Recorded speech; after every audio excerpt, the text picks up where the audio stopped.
want to tell you about the Sky Marathon that I ran in the Philippines. But first, I want to share how I got there. Early last year, in 2023, I watched a documentary about an African tribe who are gatherers and hunters, and the guy doing the documentary went hunting with the men, and he explained that they run about 80 kilometers every day they hunt. I thought, if they do that every day, I can surely do that at least once in my life. So I went to ChatGPT, asked it for a training plan. It gave me one as if, it was something normal.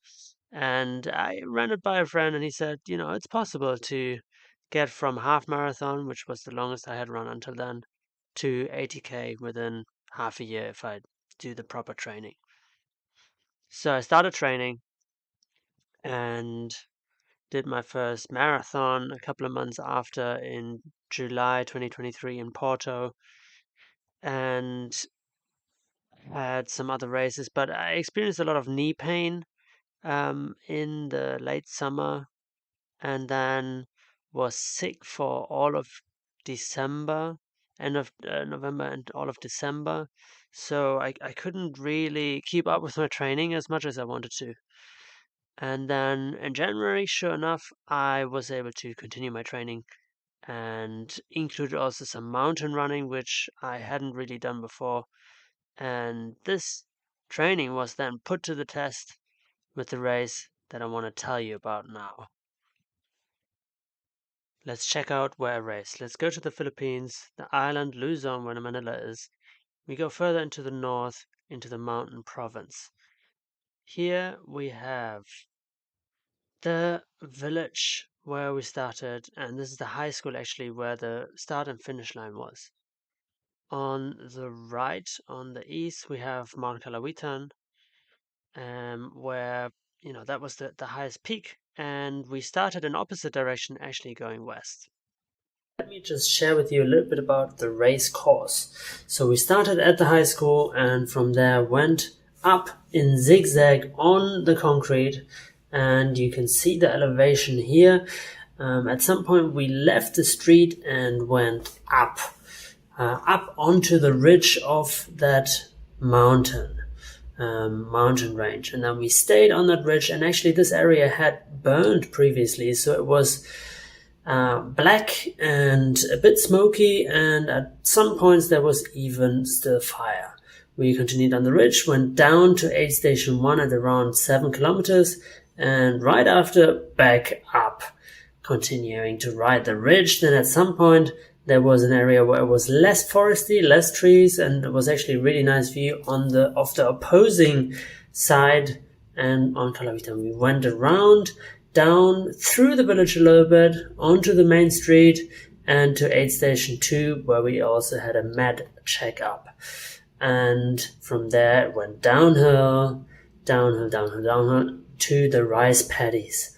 We crossed the river once and twice and 3 times and 4 times and continued in the rice paddies to aid station 3. From there we continued a little bit in the same direction, crossed the river yet again, and went back on the other side of the river in the direction that we came from. And there it actually started being rice terraces. The rice paddies were all more or less on the same size, on the same height, and then the terraces went, one terrace up and then another up and up, and we slowly went into the mountain again. And here was a forest, a tropical forest. On the other side it was mostly pine forest. Here was tropical because it was much more lush. There was a creek there as well that we crossed several times, and we just continued there in between the ridges and got to an aid station again to refill and refuel, and from there the real ascent started. It's a bit difficult to see here how inclined it was, but it was very inclined. So went up there. At this point I was very slow because it was uphill. I had some knee pain again, but I went up to aid station 5, continued, and this was really strange because I had the feeling that between aid station 5 and 6, it was just around 800 meters, as if I had just left aid station 4 and there was aid station 6 again. I was really confused, but I continued up. This was very steep. Sometimes it was just climbing. There was a false peak, but eventually I made it to the Mount Kalawitan summit. I rested a little bit and then went back the same way. And now this is when it actually got very confusing. Actually here on the satellite image, it looks like it's all forested, but it's more bushy up there. So a bit more sun exposure. I get to the aid station 7 again, which is the same as 6, and then expect to have the aid station 5 and 8, where the bifurcation is very soon, but it was not 800 meters for sure. It was more like 3 or 4 kilometers all of a sudden. I don't know why, but that was definitely my perception. Then continued mostly walking, sometimes running a little bit, still forest again, actually tropical forest. And then at some point it turned slowly into a pine forest, and I could already see the village down there. I continued down there, and this was actually slippery because of the pine needles and the dryness. It hadn't rained in a long time. And, well, we got down there at a bridge, but then we had to actually go back to the bridge that we went over before and couldn't go directly. Made it somewhere through to the village.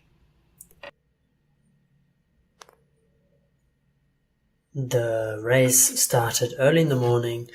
So at 3 a.m. we gathered, got our numbers, let our bags checked, and also had the time to take some pictures.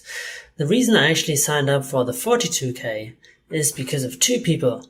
James, who's in the picture right next to me in the blue, and here in the middle, this is the team that I went to the city with, and I stayed with them. And he and Alejandro, who did not run the race, encouraged me to sign up to the marathon instead of the half marathon, 21K. And I'm actually very happy they did that. Here's me pointing to my name on the banner that we had in the back of the start and finish line. We had a little briefing. These are the markers that we ought to follow. The yellow ones mean that we're on the wrong track and should turn around. And then at just a couple of minutes after 4 a.m., the 37 marathon runners started the race. You can see us running up. That is the little bit that was still in cement, and then very soon we went into the trails. You can see here it is gonna be steep right away. Steep and dry. You can hear some chirping as well. And you can hear me huffing and puffing. Yeah.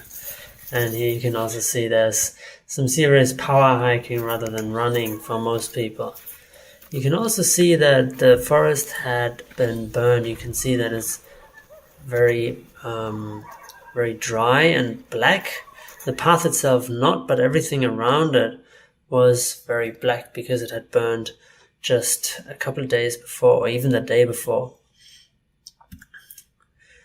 And here you can see on the very right that the moon actually gave us just a little bit of light. It was very low, so it did not help a lot. Actually, it was most of the time pitch black without the headlamp. Yeah, this is me showing you that. That was a marker there on the left, and this is how it looks like without the lamp, just black. Yeah, here you can see even better that it's black right next to the path. The path itself had been trampled down, so there was nothing to burn, but on the sides there were grasses, and they all burned and, well, left the black color. And there were even still pieces of the forest on fire, as you can see in this short video. Yeah, that's right. Nothing dangerous, in my perspective anyway, in my interpretation, but it was still a bit spooky to be running there. That's the moon again, very low, very yellow, and accompanying us just a little bit. Here you can see the sky is slowly getting a little bit brighter. And I was actually concerned about the heat that would come with the sun. Yeah, here you can see the sun is about to rise. I'm on top of the ridge and just taking some moments to also enjoy the nature around, because that's why I like trail running, because I like being in nature.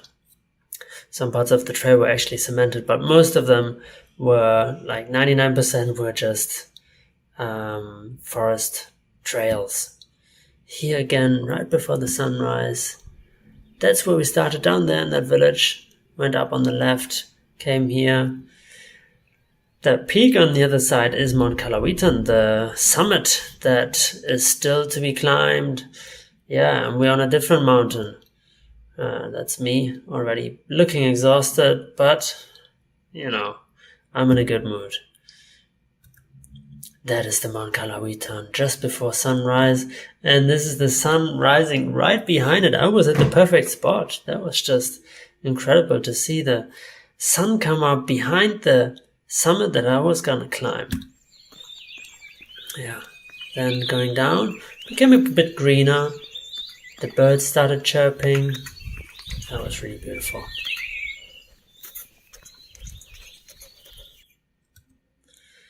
And then I could already see some of the rice terraces. Here we went down back into the village and walked through the village. It was nice and green with all the bananas growing there and the sun just coming over the mountain. And then when we went into the rice fields, and that was my favorite part by far, because I've never been in the rice fields. And the color is amazing. It was the right time of the year because they had just been planted and watered, and it's just beautiful. I took so many pictures there. Actually, in the first part of the race, I took most pictures. So the second part is going to be much faster in my documentary here, which is exactly the opposite of how it actually went, because the second part was much longer, just not as exciting anymore when it comes to pictures. One of the many bridges, and we also had to balance because we had to run or walk or traverse in some way these stone walls that separated one rice paddy from the next.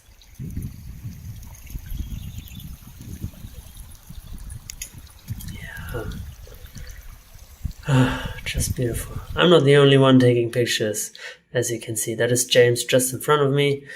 Here's the sunrise. Again, well, further down, so, I had some time to see the sunrise again. And here's us running and enjoying and listening to our surroundings.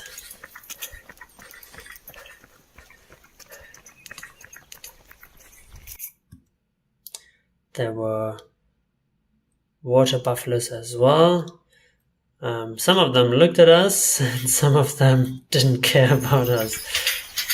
Another bridge. I found them very sketchy sometimes. As you can hear, they move. Another water buffalo there. And more rice paddies. Yeah. Another bridge. I told you there were many.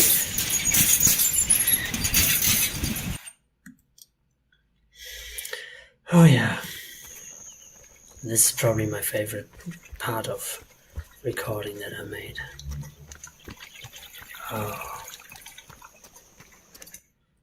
Just so pretty. Yeah, and then we actually got some nice pictures right before the second aid station, where we would stop just for a bit, have some watermelon and sticky rice and banana, and then refill the water bottles and continue. Then, apart from the river that we crossed on the bridges, there were also creeks. In the back you can see James and actually the female champion running that I probably saw for the last time running at this point. I saw them again at the aid station, but they left when I just arrived, basically. So here, these are the rice terraces. It's a bit wilder. It goes up. More water buffaloes. And this is the aid station that I just talked about. And this is me running in the way the locals do it to protect me from the sun. I had actually not brought any sun lotion, so it was very good that I had my bandana to protect me from the sun. My bandana and the cap, of course. Running on another bridge, and these are the rice terraces going up into the mountain again on the other side of where we started. Yeah, up there we went. That's right. And here again it was very, very lush nature because of the creek that was next to it. And I took a lot of time to enjoy nature around, actually, to see, to hear. There were lots of beautiful butterflies. Here I'm chasing one of them. And yeah, I really enjoyed that. There was also one that I'd never seen before, black and red and huge. So yeah, I'm actually very happy that I gave myself the permission to not run all the time, but also appreciate my surroundings properly. This is the last time I saw James and the female champion Alma, and here I think I was already walking and running, a mixture of both, because my knee pain was a bit kicking in. There were some trigger points that I did every now and then that helped me with the knee pain, but nevertheless it was there. Here you can see that I actually ran with 2 sticks that I improvised. I wanted to bring my running poles from Spain, but because I traveled light, I couldn't bring them on the plane. And there was also a trunk with just so many mushrooms. Yeah, we came across so many beautiful things in nature. This was a very typical part of the trail, very representative for how most of it was on the way up to Mount Kalawitan, even though many parts were much steeper than this, but the vegetation was very similar. Mossy forest. Not too mossy, no leeches. Luckily, I was warned of that, but I didn't have to scrape any of my feet or legs. And this is the bifurcation aid station where, we had some support from locals giving us food, peanut butter sandwiches, and water mostly. This was actually a picture from Falls Summit where there were actually quite some nice views. It was a bit open on top, not just all trees, but yeah, I could also enjoy the view a little bit. And then just a little bit further, 2,714 meters of elevation, and probably 2 more because I'm standing on top of that tree. I made it to the summit. Oh yeah. Back down, appreciating the moss and getting into the pine forest. Now this took a lot of time actually to get from that part to this part, but as I said, I didn't take as many pictures and videos on the second half of the race. That's the village already. That gave, of course, lots of motivation to be able to see it and know that it's not going to be that far anymore. Here we went down and could see the other side. Here just walking, and then we had a photographer who was taking pictures of us. At this point I was walking all the time and with another companion who was also walking, Jesse, and he can see both of us. I just do as if I'm running because I couldn't really run anymore because of the knee pain. Look at that. Looks like I'm running so hard. With Jesse, it's a bit more obvious that he's not running. And I still was in a good mood, that's for sure. And then the last 200 meters, this is right before the finish line, we actually did run again. Because I said to myself, I want to start the race, I want to finish the race, I want to cross the finish line running, and I don't want to be injured. And the knee pain, actually, I'm recording this 1.5 weeks after, has subsided, so I think I can say that I managed all of those things. One thing that I had in mind was we started at 4 a.m. and I was thinking maybe I can make it around lunch, around noon. And that definitely did not happen. So this is me with my finisher's medal. All in all, what I can say about the race is that I really enjoyed it. I really enjoyed the different landscapes. It was interesting for me even to run through the previously burned forest.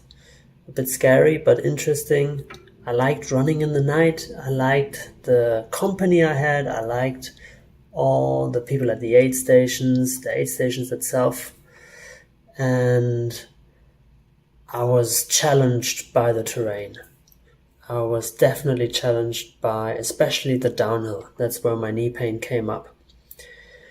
And the uphill to Mount Kalawitan, to the summit, was also quite taxing because it was very inclined. At some points it was just climbing. It was like 70 degrees inclination. And I was very happy that I made the sticks, because otherwise I probably couldn't have finished it, or would have been much slower even, and more likelihood of getting injured actually. So it was very challenging terrain, very steep. I think it's in the name, Sky Marathon. We're close to the sky, we're in the mountains, it goes up and down. And I'm happy I did it, that's for sure. I'm happy I was encouraged by James and Alejandro to do the 42K.